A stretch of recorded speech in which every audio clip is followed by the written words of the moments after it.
everyone, and welcome back to the Pull List. I'm your host, Brian Hines. Now, the Pull List is a satellite show of my review program, Comic Book Issues, where I review a comic a week and give you a monthly wrap-up of 4 to 5 comics. Now, I'm a little behind right now because I had a massive computer crash. It was down for a couple of weeks. I moved everything to my old laptop. I'm learning new editing software as we speak, so there's a bit of a learning curve. So I'm a little behind on my videos, but I'm working to get back up to speed. So thank you for bearing with me. The best way you can help is to subscribe to my Patreon page at patreon.com/LastAngryGeek, or just like and subscribe to this channel. Well, with that in mind, let's get to the November pull list, starting with the last week of October. For week 1, it's Excalibur #1.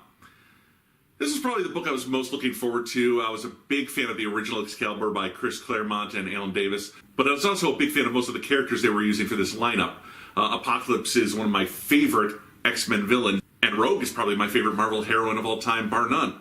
The current title is drawn by Trini Howard and drawn by Marcus Toe. This is the book showing how the mutants of Krakoa are going to deal with magic and vice versa, how magic's going to deal with them. In Otherworld, the seat of power for the Captain Britain Corps, there's a war going on, and all-around bad apple Morgan Le Fay is leading the good guys against this mysterious force. Now, she's found out that the flowers from Krakoa that open portals are starting to invade her realm, and she considers this a separate act of war.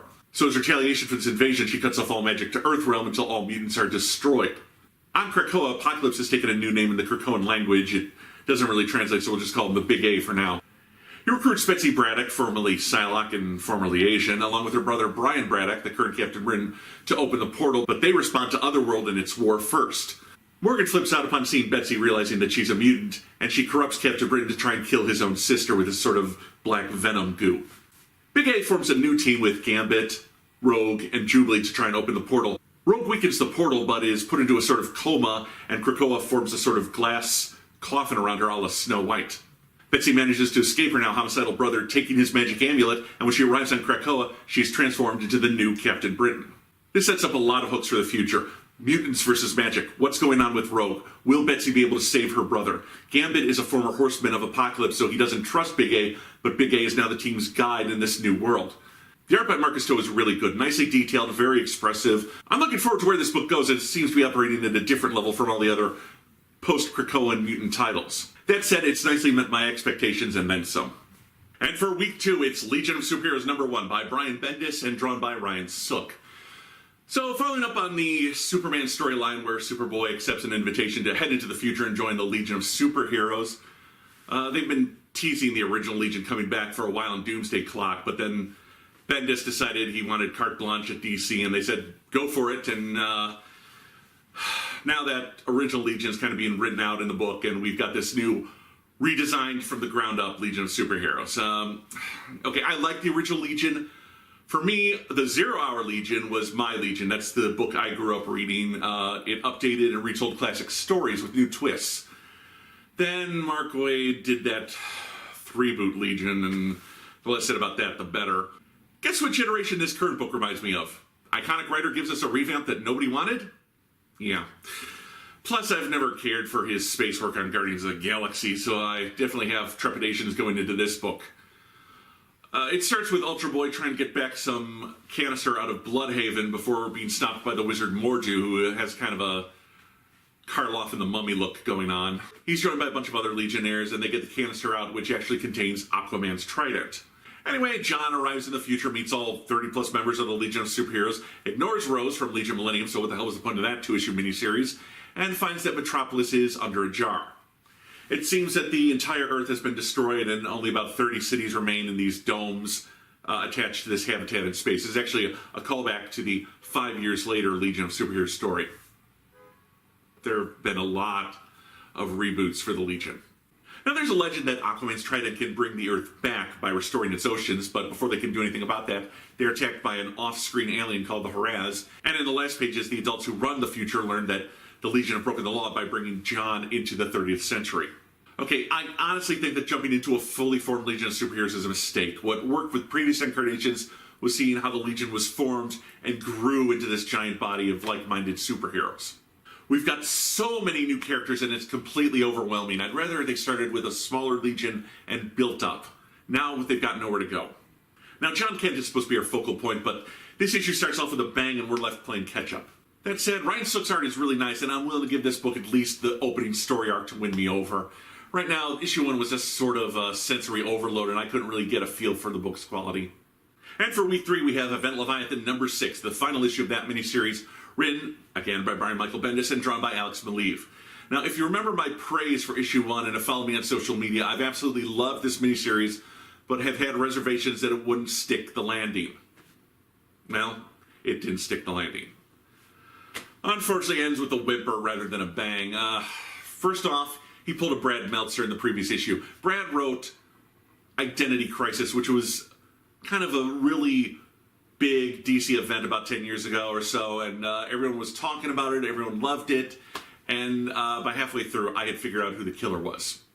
Unfortunately, he plays his cards a little too heavily in the last issue, and he implied that Leviathan, the leader of the group named Leviathan, had a tie to one character, and through that I was, of course, able to figure out who it was. So I hate it when they spell it out for you. And unfortunately, that's it. All the wonderful twists and turns, and the villain just eventually reveals himself. Now, that was another big problem with the Identity Crisis. I know we're supposed to be talking about Event Leviathan, but in Identity Crisis, at the end of issue 5, you had Batman figure out who the killer was, but then in issue 6, the killer just says something that accidentally reveals that person is the one who committed the crimes. You don't have Batman figure it out only to have the villain slip up in the next issue and admit it. You've had all these detectives, all these people trying to figure out who Leviathan is, and then, hi, this is who I am. I'm like, oh, come on, that's so lame. And that's it. There's a big fight, a recurring character dies, and after all that, nothing changes except we know who the villain is now. Now, the very last page tells us that Leviathan will be back in Action Comics. So this big, earth-shattering, world-moving miniseries, and it's just a setup to the bad guys coming back in an ongoing monthly series. Why? Hey, who doesn't like DP?